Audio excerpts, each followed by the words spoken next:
Well, hi everybody, it's the Week in the Tackle podcast, the podcast where we get together on a weekly basis, sort of, and tackle things we thought were interesting from the world of football. I'm Tom Rennie, alongside me is a man who works for every single broadcaster in the world, for very good reason. He's very, very good, but for some reason, he keeps coming back to this show. It's Brian Dunny Dunseth. Hey, Dunny, you all right? I missed you, Rennie. It's good to be back, brother. It's been a long summer. I know we've both had different types of breaks this year, but we're back at it once again here on the Week in the Tackle. Good to be joined alongside of you, but more importantly, to all the listeners out there in radio land, in podcast land, in YouTube land, in Spotify land, wherever you're listening, we appreciate you. Well, you say that we've had different sort of holidays, and that's true in that I had a holiday and you basically worked the Club World Cup, and then you've worked again, then you worked again, then you were doing like MLS all the way through. Got a surgery. You had your quote-unquote surgery, which I think was a way just to wimp out of being with me in Austin for a week. That's my theory, and I'm sticking to it. Yeah. So, I mean, have you had some sort of holiday? Did you get a break? Because we're doing we're doing 10 months straight into the World Cup, right? Yeah, no, I have not. We did FIFA Club World Cup where Yes. I think I did 25 games in 28 days, including a couple of MLS games. Came back on a Monday. Wednesday was in Portland. Flew back with Real Salt Lake to Salt Lake after the game. Got into my bed at 3 a.m. Had surgery at 8 a.m. the following day. Had a game on Saturday. Didn't travel to Charlotte until the following early Friday. And then I think I did 6 Leagues Cup games in 8 days. And then, Maxie and I just flew to Chicago. We're back. I'll be home all week. I've got 5 days off. I say 5 days off. And then we're off to Portland for Cincinnati at the weekend. So Wow. No vacation. My beautiful bride, when I took the boys to the FIFA Club World Cup final, she very, very softly said to my ear, "You know, this isn't a vacation, right?" I said, I hate you. This is not, I don't have a drink in my hand and I'm not in the beach. So she is gently reminding me that she needs something to look forward to, which means that there's probably another big trip in our future. Heading over to Europe, heading over your way. Probably, maybe have a cheeky pint, maybe a little cheeky pint. Yeah. Well, let's have like an actual pint this time and not meet at 12 p.m. when I'm at work. Well, let's meet at 5 p.m. when I'm no longer at work. That's a good point. And we can actually drink like normal people. That sort of thing. That sounds might be like nice. sounds like a deal. We could probably do a live Week in the Tackle. Ooh. Can we do a live week? Well, we'll do a in-person Week in the Tackle. Yes, let's do like 2 pints on, and then turn the mics off after that, and then really slag off Tim. That'll be good. Right, listen, a few bits I want to cover. Firstly, we're going to start the show with some housekeeping because I keep forgetting to do it. So let's do it now. So if you're subscribed to this program on whatever podcast platform you are on, go over to YouTube now and find Week in the Tackle and subscribe to Week in the Tackle because the other day I was at a friend's house who subscribed to the program and we just popped up in his algorithm, like the show just popped up and old shows popped up, and when the new shows come up, they arrive at the very top of your in queue. And so like I kind of wanted us to be a podcast, but I'm led to believe that YouTube is the world now. So if you're listening on podcast, stay with us on podcast where I listen to kind of all my content. But YouTube is where it's at. That's the future of all broadcasting. It's the present of all broadcasting. So subscribe right now on YouTube. It really helps us out. And also, if you're watching on YouTube, go over to any podcast platform, all the good ones, search for Week in the Tackle and subscribe there. So you can wake up in the morning and watch us for 20 minutes and then walk to work and hear the second 20 minutes of the program. A perfect treat. Plus, second thing is we're going to be trying something new this year. Well, I haven't passed this by Dunny, but I'm going to do it. You're welcome to join in. But we're going to do some day in the tackle. Right, so we're doing our weekly Week in the Tackle, but when something happens, like, Nicholas Füllkrug scores a hat-trick against Man United, we're going to jump on, probably me, but maybe Danny, maybe both of us, maybe Tim, maybe a guest, I don't know. We're going to jump on and post something like a hot take for you, something good, something 10 minutes or less. So we're going to put them on the feed as well, so you're going to have some YouTube, and you can have some Day in the Tackle, as well as our weekly Week in the Tackle podcast. So that's all going to be available for you.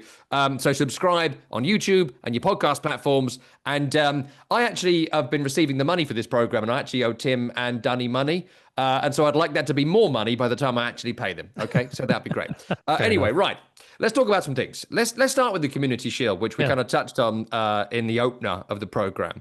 And what I loved about this, Dunny, is that if Liverpool had won it, this would not have been a trophy of worth. This would have been a glorified friendly, and this would have been a waste of everyone's time. And look, a fun little day out in London, but in the end, a waste of time. But because Liverpool didn't win it, this is a really substantial and interesting trophy, and I'm delighted that Crystal Palace have won 2 trophies in 3 months. And I kind of want that to sort of be a joke, but also I feel it. And I think like Crystal Palace felt it. And I think Dean Henderson, Doff Cap, felt it. And I think, it just seemed to matter a lot to Crystal Palace. And it's the first Community Shield I can remember in maybe ever where I watched it. I didn't go this year, but I watched it on TV and I was like, yeah, that was great. I was, again, willing Crystal Palace to win it. And it kind of made me feel like, a bit like you were mentioning anyone with the FA Cup. It could be like this. Yeah. Why isn't it always like this? Well, I referenced you on our Sirius XM show on Counterattack because it reminded me of you, not just the FA Cup, because of the conversations that we've had, constantly kind of going back and forth about the idea of players that continue to develop and have these grandiose ideas of where their level is versus where their actual level is.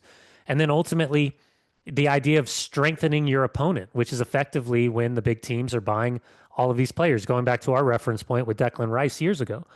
By the way, how'd you guys do spending all that money? We're hoping to spend the Kudus money better. It's like when Tottenham spent all that money for Gareth Bale. They can't give away. We'll do some at the end of the program, but they can't give Edson Alvarez away. Like they're desperate for someone to take him, but they can't even get an MLS club. That's how bad it is. Anyway, carry on. Anyways, yeah. Listen, I was fortunate enough to spend some time with Chris Richards because he was part of the coverage for the semifinals and the finals for the FIFA Club World Cup with Turner and TNT, and hearing from a very personal perspective of what the day was like, the competition against Pep Guardiola and Manchester City, thinking about the celebration, the party, the trophy lift, the fan base, for you talking about when you won or when West Ham won Conference League and you being inside the stadium and seeing it, it's a generational reference point forever. And then I was thinking about you actually after the game and after they won in penalties. You're obsessed with me. Well, I am, because I thought to myself, here's a team that's going through all of this stuff, whether it's their fault or it's not their fault, if they're checking the emails, not checking the emails, abiding by the rules, not abiding by the rules, but being dropped out of Europa League because of Leon and Textor and the dual ownership and all these things.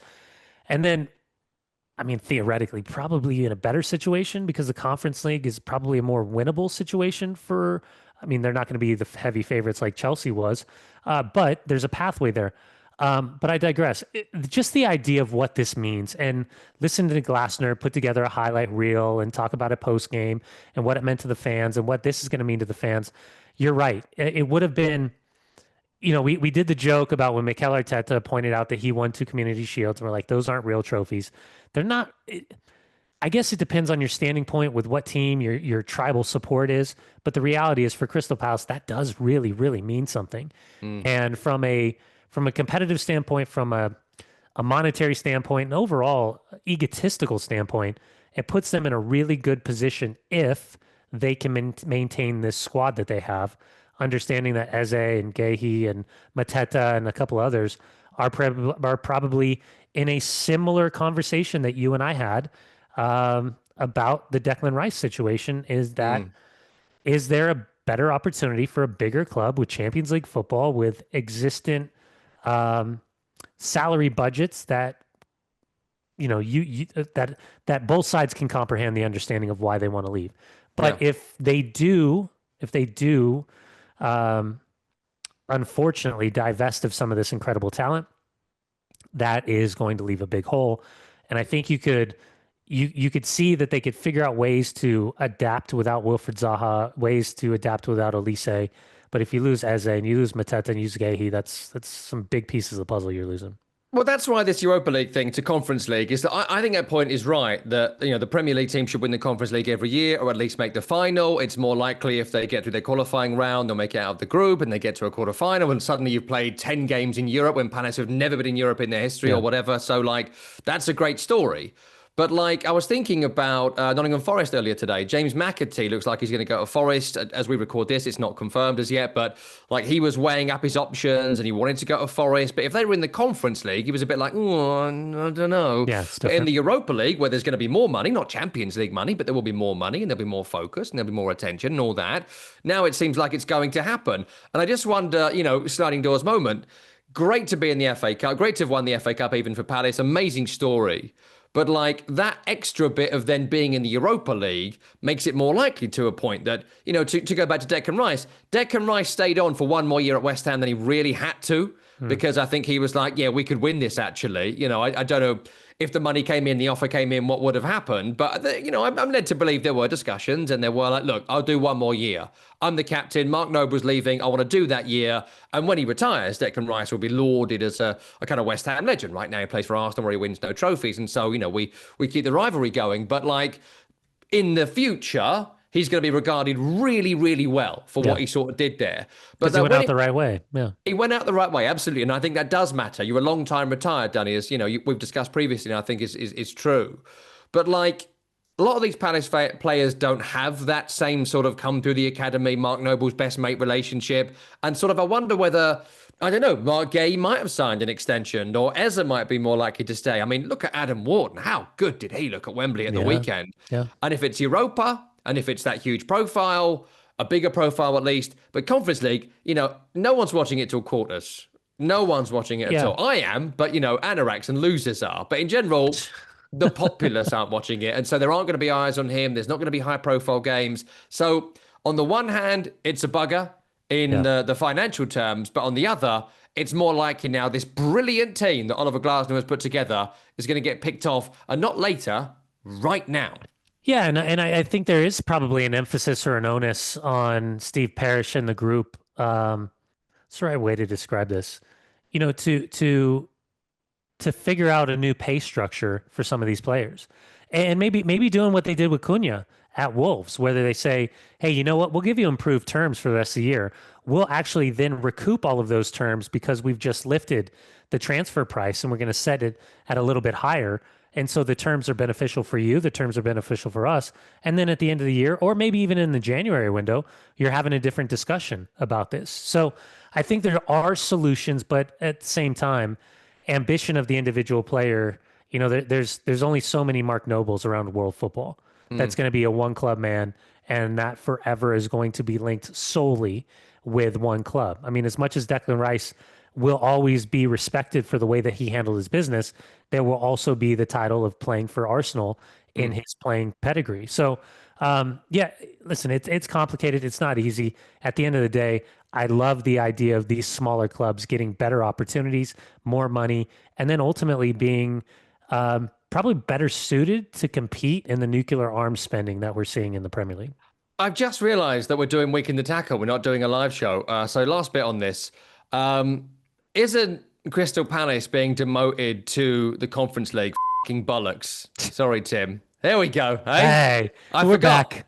I forgot where we were and what we were doing. It's f***ing bollocks. Sorry, Tim. I mean, it just complete crap. Like, they didn't have to. They didn't have to. They didn't have to do this. I understand what they're doing. They didn't have to do this. No. I wonder if they're so scared of the legality of allowing them to stay in Europa League that they thought, okay, if we break this barrier, then how many other break-ins can we have?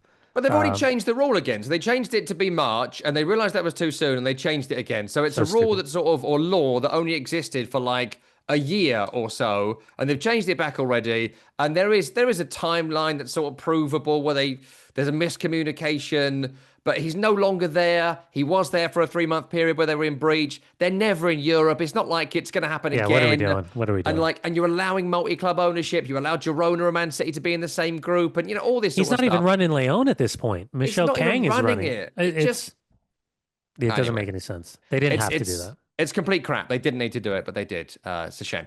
Let me ask you quickly on Liverpool, and then I want to get to a bit of Isak as we're talking about players. I'd love to know what you think about that. We've not had a chance to speak about it because I thought it was not going to happen last time we were doing the show, and now it feels like it is, then it isn't. I don't know. Before that, though, just a word from you on Liverpool 2.0.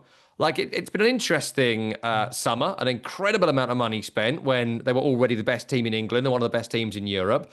Florian Wirtz, Ekitike, Frimpong, and Kirkesh all making their debut at Wembley on Sunday just gone. Do we have a second to reference the comments from Jurgen Klopp about spending this type of money, or no? It's just now we're just acknowledging and he is as well. It's just the modern game. It's modern day football. They have the bazooka now. They have the bazooka. You know, it used to be what was the one? It's like when he was at Dortmund and he was talking about Bayern. He was like, every now and then with our bow and arrow we can fire the perfect shot and sign the player. Yeah. The trouble is Bayern have a bazooka. Yeah. Well, if Bayern have got a bazooka, then what have Liverpool got? Like a full army? Like, did you ever watch SNL, the church lady? Where she always goes, well, isn't that convenient? Like that That's too much of an American cultural reference to me. That's too far down the line. Listen. Adrian Heath mentioned the 1980s game show Bullseye earlier today on Sirius XM. Did you get that? Would you have got that reference? Yeah, I would have. Yeah. Oh, you did? Because that was so niche. I was like, you've lost most people. So, okay. A rich mahogany books. Okay, couple things. Number one, I really do like the additions. I love the fact that Liverpool notoriously, quote unquote, not spending, have gone all in with this group. And I love Florian Wirtz. I love Ekitike. I love how aggressive he is up top. A couple things at play.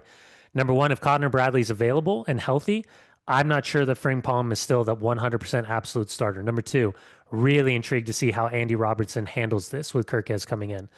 Number three, Gravenberch being healthy, McAllister being healthy. What does that duo sitting in front of the center backs look like? And lastly, well, no, I'm not done yet. There's more. There is more. Luis Diaz leaving is a huge loss, in my opinion, because it's competition for spots and it's a player that understands how to play the role.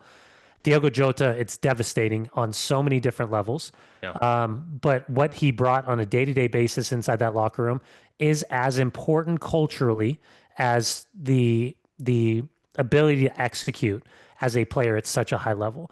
And my fear is that at some point down the line in these next couple of years, we will find out in real time that this club individually and collectively is going through a mourning period that we don't know how to describe in real time. Of how do we talk about games? How do we talk about 90 minutes between the white lines with context of losing someone that was so special behind the scenes? And then ultimately, as I was watching the game, it wasn't until I saw the stat line for Mo Salah and virtually zeros all the way down in terms of his influence on the game.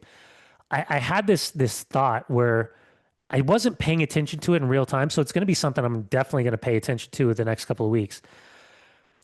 I wonder, with the acquisition of Florian Wirtz, you've got two incredibly high IQ footballers.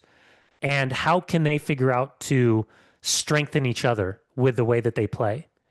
And is there something to, and it was just more of like a data point to keep in mind for this Community Shield. Is there something that we can like put a touch point on that says Florian Wirtz diminishes Mo Salah's role on how effective he's been in that wide right position? Because in a game in that you're playing a lesser opponent that's going to play a mid to deep block, and you're going to have a majority of possession, and your weakest defensive positioning is going to be transition moments, which is exactly what happened. Playing a little bit more direct was a real strength in that front three for Crystal Palace.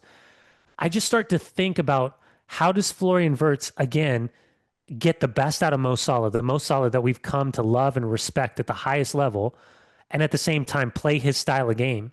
Because when it wasn't in the run of play, it was just in that stat line where I thought to myself, he's completely ineffective statistically. How much of a concern should that be for Arne Slot and his coaching staff in a moment in which you can take something out of the game, but how much do you really want to take out of that game, if that makes sense?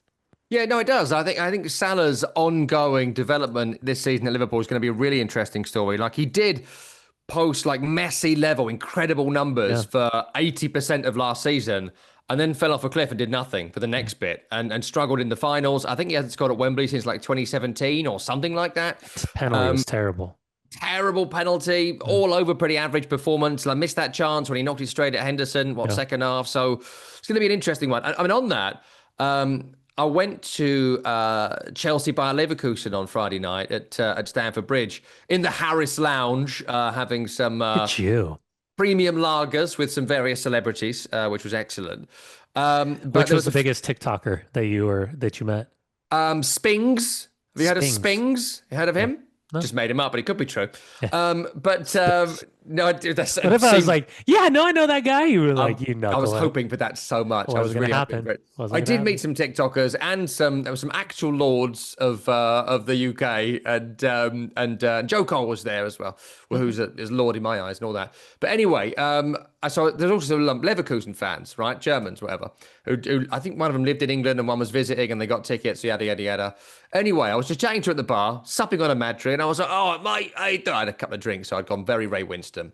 Like tell me a bit about what's going on with Leverkusen, and like, long and the short of it is, he was saying like, Florian Wirtz is irreplaceable. Yeah. Like he was saying, like we could like losing Frimpong or even losing Alonso, because I was asking about Schick staying and what the future was, and he was talking about one or two other players. Kwanzaa started from, and he was like, he is, the phrase generational talent, which I think I heard you say for the first time maybe 2 years ago, has now become like everywhere. It's the new world class. Like, is someone a generational talent? Yeah. Is the new, are they world class? But he was adamant, like he was just irreplaceable. And the way they play, because they were crap on the day, but they're playing, like the season starts 2 weeks later in Germany and they barely played a game. And so he was sort of expecting it. But like Florian Wirtz is 11 years younger than Mo Salah. He's off the back of two imperious seasons with Bayer Leverkusen, one of the most expensive signings in history that don't normally work out if you look at the history of big money transfers. But he was saying, no, he is going to be the player in the Premier League. He's going to be the new Kevin De Bruyne within 6 months. I just wanted to give us a word on whether, you're Liverpool now and you've got someone like this, and let's say that happens to be true, and I've no reason to doubt my drunk German friend in the Harris Lounge at Stamford Bridge on Friday. You then have to make the decision, don't you? If this doesn't work, you go Wirtz and you don't go 100%. Salah, and that's going to Yeah. be an interesting chat for us this season. Yeah, no, I mean we do see this. I mean it's natural. I mean we see the departure. We saw it with Kevin De Bruyne, and now electing not to sign with Chicago Fire and go with Napoli. I think we're certainly seeing it with Jack Grealish that okay, we're going in a different direction. Now he's going to make his way over to Everton. That's going to be fascinating with David Moyes to see how he can get the best out of him and how he can recreate his career. He's not the only one. Marcus Rashford, another one at Barcelona. How they can figure out a way to get fast-tracked back into the England squad with Thomas Tuchel. Had a fascinating conversation, by the way, with Connor Cody out here during the FIFA Club World Cup, and we were talking about their inclusion and with Jordan Henderson and talking about standards and talking about guys that were, I won't name names, but that were frustrated that they weren't playing and felt as though they were deserved to be starters, and they let their standards drop in training. And Jordan Henderson got all over. He said, "Manager, can I have a word?" And just literally was like, "This is our responsibility to have those guys ready. And when your opportunity comes, you take it with both hands. But right now, you don't take the piss. You show up, you train." And he was like, Connor said something to the effect of, you almost forget, like when you're building a roster, we're just looking at it, fans look at it from a talent level, but you sometimes forget that you have to create a culture within that roster where there's an accountability level to create that talent level in the performance because you're together for such a short amount of time. And it just kind of got me thinking about, even, going to Arne Slot in this group, you're introducing effectively 4 new starters to Liverpool, a team that literally was the best team in England last year and lifted the Premier League title. And outside of a bad week against PSG, home and away, and an FA Cup loss, could have been in the conversation for a treble. So in the midst of all of this, I'm really intrigued to see is this Arne Slot pulling power back from the group? Is this a recreation of a mindset where Arne Slot adapted and now Arne Slot is leading? And then anytime that you bring in 4 new starters, creates a clash of cultures. It creates a clash of atmosphere, of accountability, of competition, of ego. And that's both on the field, off the field, in the locker room, on the training field, even down to like who's most often getting massaged by the masseuse. Like all of these weird things start to happen. So it just caught my attention. I don't know Yeah. what comes out of it, but I thought it was a fascinating data point that then leads to bigger conversations. No, it's really interesting, and we won't do it here because I think it's going to be an ongoing narrative of the season. But I do think keep an eye on Virgil van Dijk and the back four and the relationship between the fullbacks and Van Dijk and whomever is alongside him come the Premier League start Friday. Mark Gay maybe or whatever, but there's something happening there. There's some sort of decline there happening, and I don't know if Kirkez will be covering it for him in the same way that Robertson would have done. But I think that's one to watch. That's a good point. One other quick thing, and you've seen this up close before because you worked the tournament during the summer. I hadn't seen it up close until Friday. I need to admit something to our listeners and our viewers and to you. The Gianni Gyroscope is maybe the coolest trophy in the world. It's pretty cool, right? And I really want to take the piss out of it. So this is by the way, the trophy you get for winning the FIFA Club World Cup. And I've been doing jokes across the summer about like the fact it opens with a key and it spins and it's been in the Oval Office. And I think Chelsea have a replica and Trump kept the original one to go with his gold nonsense in the office or whatever.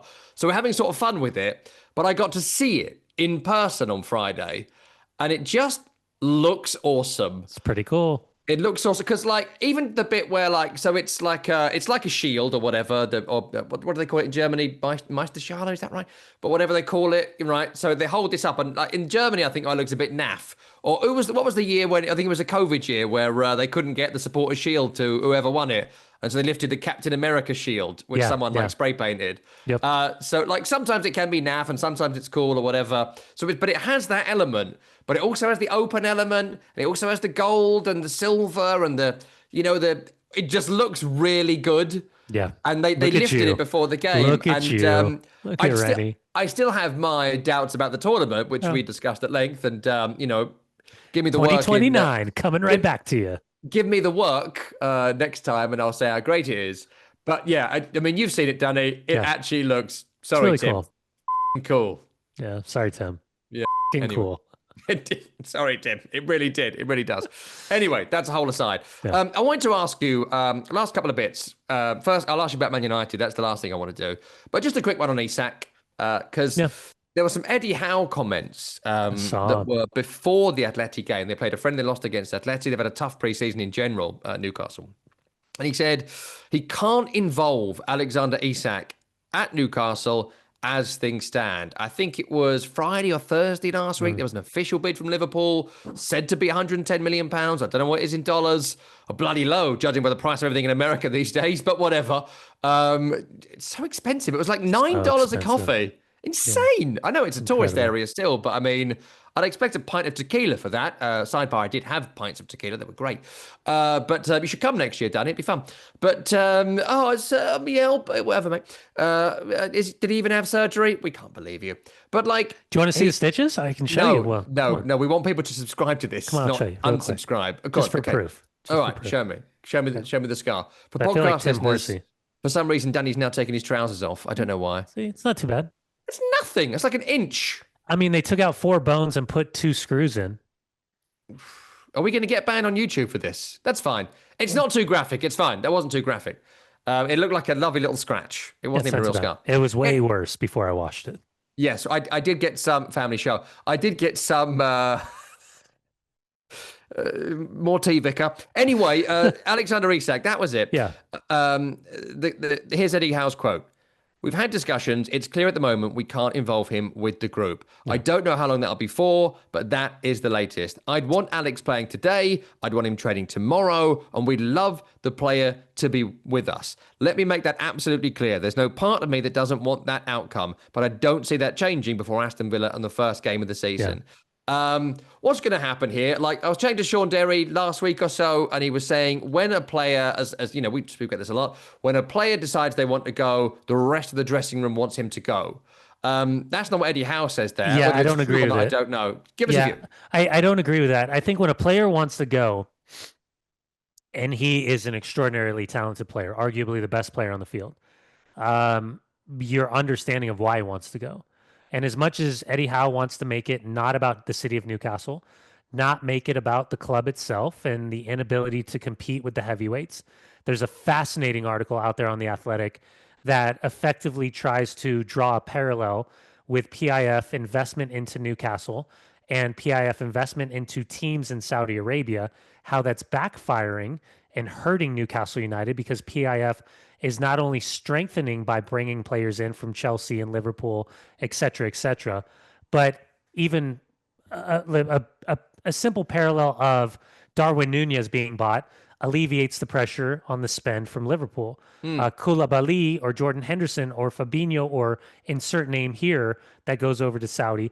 That's extraordinary amounts of money that Saudi is not only overpaying, but then overpaying salary as well to make sure they're getting them to go play for Al Hilal or Al Nassr or Al Etihad or whoever.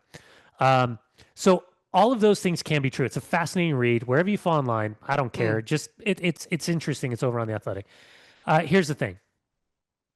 Two things. If a concern about Newcastle decision makers and their inability to get things over the line, the inability as Newcastle United, still with such an incredible history, to draw against the heavyweights in the Premier League, modern day football 2025. Number three, wages are still going to be a conversation. The city's going to be a conversation in terms of off the field life. And then ultimately, if you have a situation like we just saw, and I know we'll talk to about Manchester United, but with Sesko, if you have competing offers that are the exact same, even that Champions League football opportunity doesn't necessarily align with the player's valuation of what's the bigger club. So all of those things can be real. The other part of this, I think, is important, that there's got to be, and I don't know if this is a rolling line of credit on Newcastle's behalf, but the moment that Isak has made it clear, or his head's been turned, or his agent's head's been turned, or there's been some type of conversation where the value, I think, of Liverpool's probably close to what he is in real time, where Newcastle is going to say, hold on a second, I'm going to strengthen you. You've got to pay the extra 20 to 30 million pound. That's just the modern market. So Newcastle, you would think, would get somebody in, then to allow him to leave. Obviously, the threat is that a club like Liverpool could walk away and say, I'm not interested. Now you're stuck with two players in the same position, extraordinary amounts of money. Or, and there's still a sell-on, I believe there's a 10% sell-on on the 63 million that they paid to Sociedad. Just one other thing to keep in mind in the negotiation tactics. But ultimately, when Sesko, you lose out on Sesko, Nicholas Jackson is a viable option.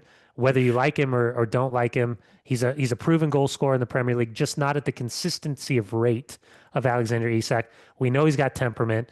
We saw the red card at the end of the season. We saw the unnecessary red card taken to the FIFA Club World Cup.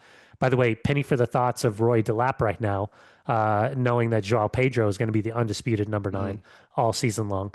So there's so many different variables, but I'll tell you this.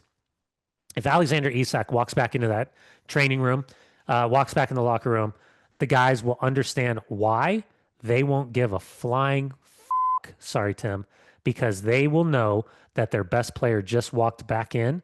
And based on the results that we saw in preseason, they absolutely need him.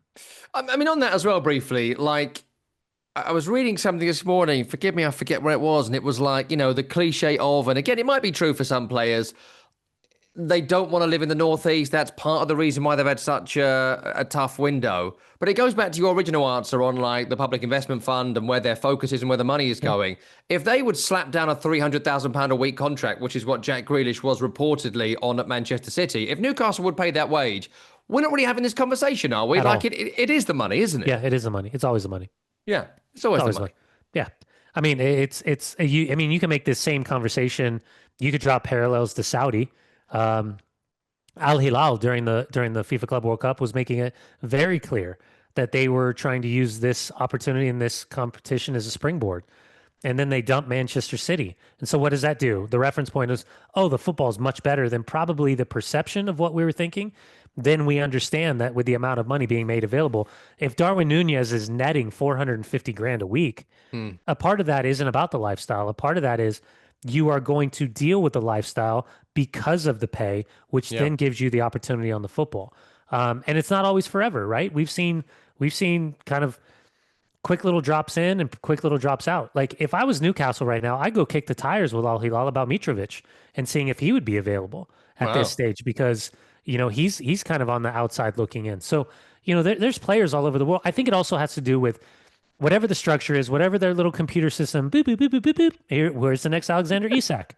Well, maybe they go far because, at the time that they spent the 63 million, that was probably 15 to 20 million more than Arsenal was thinking about spending on him. So Mm. there are players out there that could do what he's doing. It just takes a lot of work. And I'm just not sure if they were prepared with understanding that this was going to be as um, prolonged as it actually Yeah. was. Final bits for today's show. Give us a word on Heung-min Son. You were there at his debut for Yeah. LAFC, Major League Soccer, the retirement league. Was he good? Seems like a really good dude. From all accounts, already a quick little partnership with Denny Bwanga. We saw that in Chicago the other night. Is he staying, Bwanga, by the way? Is he going Yeah, to stay? yeah, he's staying. Yeah. Well, as of right now, the window's still open, but he's staying. I know there was links to Club America, but they Yeah. just signed St. Maximin. So, Oh, did they? yeah, St. Maximin signed. Um, Listen, I can just tell you, I haven't met him. I haven't met him up close. But the people surrounding with LAFC, they could not speak higher of him. And it falls in line with everything that we've seen in the 10 years prior to the trifecta of Dele Alli, Harry Kane, Mauricio Pochettino, the run that they had, Tottenham Hotspur. It felt like the right move. He's 33 years of age, 134 international caps with South Korea. I think it was 173 goals, 101 assists. He did everything right. My concern, though, for Spurs was when John Thorrington and Sonny were talking about the conversations between he and the club, LAFC, had been going on since the end of the year. That indicated to me that Daniel Levy and Spurs were highly aware of the possibility of him leaving. Obviously, that's compounded with Madison going down. But to put this in context, I'm about to get off. I'm about to do the LAFC podcast with Max Paretos. The moment that Sonny's name was involved, Sonny Heung-min was involved with LAFC, all of a sudden in real time, we do it live, the podcast, literally English turned to Korean and the conversations changed from Chirundalo, we're not really sure about him as a head coach, to, oh my God, Sonny's going to be at BMO Stadium. They did a Hello Kitty night a couple weeks ago. 3 hours before they did a collaboration, LAFC, Hello Kitty. 3 hours before, if you weren't there 3 hours before, you got nothing. Wow. Like they went out. This is going to be, they can't print jerseys quick enough, whether it's Sun in English, Sun in Korean. Like, I don't think people realize this is K-pop level. This is like Messi, global superstar type level. Oh, yeah. We saw the jump out at, and the Chicago game wasn't where the Bears play. It wasn't Soldier Field. It was out at SeatGeek, their own stadium. The amount of bump that we saw from South Korean fans and Tottenham fans that showed up to watch that game, this is going to be, it's kind of like, when you go to Barcelona, you would go and then you go see Messi play, right? The South Korean market, the Asian market, the relationship he has with the Mexican fans because of his goal in 2018, he's a superstar. So they're not done. Spent around 26 million. We all effectively thought that LAFC, that was a summer budget. They're still in for a DP. They're still in for a U22. And I think the roster construction continues after the evolution of departures this summer specific to Olivier Giroud. I think it's really interesting to see Giroud's goal against West Ham at the weekend, by the way. But so good. We were having this debate. Good. We were having this debate about the style of play fits him. Yeah. Whereas the structure for LAFC was not beneficial to any of his strengths. It only played to his weaknesses. Yeah. Well, a great goal against West Ham where they just pumped it long and he chests and bodies it. It's amazing. That's his strength, yeah. The Korea thing as well is really interesting, that South Koreans going to games. Like, I've been to a lot of Tottenham games and there are just a lot of Koreans, South Koreans who come to see him specifically. There's always banners around him. Any spare seat that's going at Tottenham is bought by someone from Korea who's either come to the game or maybe they're based in England or whatever, based in Europe and come to the game.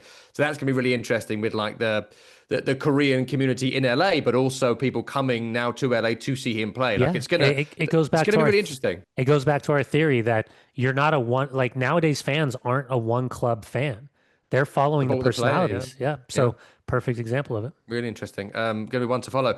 Right, let's do it. Final bit for today. Man United against West Ham, right? Both teams were, I think it's fair to say, sorry, Tim, dog last season. Man United, though, have spent £300 million-ish and climbing on player after player after player after player, and they haven't stopped yet. There's some talk about Carlos Baleba this week. We'll see if there's any money left in the kitty after they've weighed out the broccoli from that. It turns out that Brexit, Jim Ratcliffe was lying to us about the finances. There was no way of knowing. But what do you think? I'm excited. I'm excited. Yeah? I've liked Sesko for a long time. Embuemo, I'm indifferent about. Cunha, I like his attitude. He's got some housery, sorry, Tim, in him. Leo, I like the kid Leo, the Paraguayan left back as well. I think he's one for the future. Uh, Baleba being left out, man. That's gonna be. Here's the issue. What I don't like, and you've had 100 million into the facility upgrade. So for everyone that's left, for all the restructuring, all this stuff, saved what effectively around 22 million on Rashford's money when getting picked up by Barcelona. You got to figure out Garnacho. You got to figure out Anthony. Who else do I have in this mix? You got to figure out Sancho. I think Malassi is somewhere in the negotiation phase. And Højlund, Rasmus Højlund, potentially to AC Milan. Summer change. What's interesting about this is that listening to the players talk about the atmosphere, listening to the players talk about Amorim, now that's great. Now I need like execution. Show me, because you were terrible all season long in terms of lack of consistency. So what is the shape? What does it look like? And ultimately, where does he figure out a way to play Bruno Fernandes in this mix? And if he does play him somewhere in this central heart, who's the right number 6, quote unquote, number 6 to play alongside of him? Because I don't think they've figured that out yet. No. I mean, I think they made really good signings, Man United. I think if Donnarumma comes in, that changes everything because, the goalkeeper has cost him a lot of points and he's made a lot of mistakes and he's nowhere near good enough to replace him. It's the weakest position available. Yeah. But to replace him with the best goalkeeper for me in Europe would be an incredible move for, a team that were battle relegation last season. Top 4? No, I wouldn't go that far. No European competition? I think the top. We'll see, Eric. I think the top 3 is obviously set, and I think the rest of it is going to be wide open. I really like the look of Chelsea, but I don't think there's enough experience there. If Isak stays at Newcastle, I'm quite high on them. I think they go back in the mix with like Aston Villa. If Donnarumma signs, come back to me. But I think that will make a massive difference. But I wouldn't go any higher than 6th as we currently speak. But we'll see. How's your summer window going? I'm actually relatively optimistic, I've got to say. Really? Because you're allowed to be in the first week of August. That's true. I wasn't impressed with Graham Potter, as you know, for much of last season, but there was no pressure on him at all. Yeah. And I think looking at the balance of the team, I watched a couple of the Summer Series games and I watched the Lille game at the weekend. I think full crew looks like 2 stone lighter and looks fit and could be really, really good. Just needs to stay healthy. I think if you back him up with Callum Wilson for the final 20 minutes of games, again, if those 2 stay fit and can share that role, I think that could work. I think Jarrod Bowen is incredible, and I think he will score again, 10-plus goals in the Premier League this season. I think Diouf on the left looks a brilliant signing from Slavia Prague. Like Wan-Bissaka on the right. My concern, I think Hermansen, the goalkeeper, is an excellent signing. I liked him from the moment I saw him at the Championship. I liked him in the Premier League last season. I think he's brilliant. Okay. The rest of it comes down to fulfilling on your potential and your transfer fee. If you look around the Premier League right now, there aren't many back threes that cost over £100 million. I don't care for Todibo. I don't care for Kilman. I don't really care for Aguirre. However, that's £100+ million back 3. So let's see what you got. Show us you can be defenders of this worth. And I think central midfield, they're going to fix that this week. I like the look of Potts in midfield. I like Thomas Souček as part of a 3. I don't care for Paqueta. I'd like to get him sold. I don't care for Ward-Prowse, but I think in a group he's a good leader. But add Mateus Fernandes from Southampton. Add a box-to-box player. That's a team who should be on in terms of how much they spent on them, aiming for the top 10. And then from that point, you get in that conversation. But they could easily finish 17th. I'm really interested to see Paqueta and how much now the weight is lifted off his shoulders. God, he's just got to go. I'm sorry. He's never been suited to the Premier League. He's never been suited to this team. I can't see anywhere where he plays for a Graham Potter team, but they still can't get rid. Gotta go. They still need energy in central midfield. They still need Baleba types and Caicedo types and Rice types. And they've Edson Alvarez types. Edson Alvarez looks like he's carrying a tugboat constantly. But anyway, we'll see how it goes. When's the first West Ham Man United game? Is that early? I don't know. We should look into that. Yeah, we'll look at find out. Hot sauce. Get some hot sauce. But the thing is, you enjoy hot sauce. So I should do the hot sauce and we should find another punishment for you. Ugh. I don't know what. We'll figure it out. Maybe like breast milk or something. I don't know. We'll work on it. Send your suggestions into us on don't do that. On Blue Sky. Send things you'd like to see Dunny drink. Send them in on Blue Sky. Jesus. Whilst you're doing that, subscribe to Week in the Tackle on YouTube. If you subscribe, you'll get similar to Week in the Tackle content in your algorithm as well. So it's going to make a massive difference to your all-round YouTube experience. So subscribe to Week in the Tackle. Tell your friends about Week in the Tackle. Subscribe as a podcast. And we're doing a weekly show when Donny's available. We'll also be doing some Day in the Tackle posts. I know I've been pretty bad as well. We'll do some Day in the Tackle posts when big news breaks. We're going to jump on and record something for you. So when Isak goes to West Ham, surprisingly, I'll jump straight on and post something in your podcast feed. And yeah, that's what we're going to do across the season. Right, that's today's programme. The first one back. That's Brian Dunseth over there. I'm Tom Rennie. The programme is Week in the Tackle, produced by Tim Horsey. And we'll see you, hopefully, next week.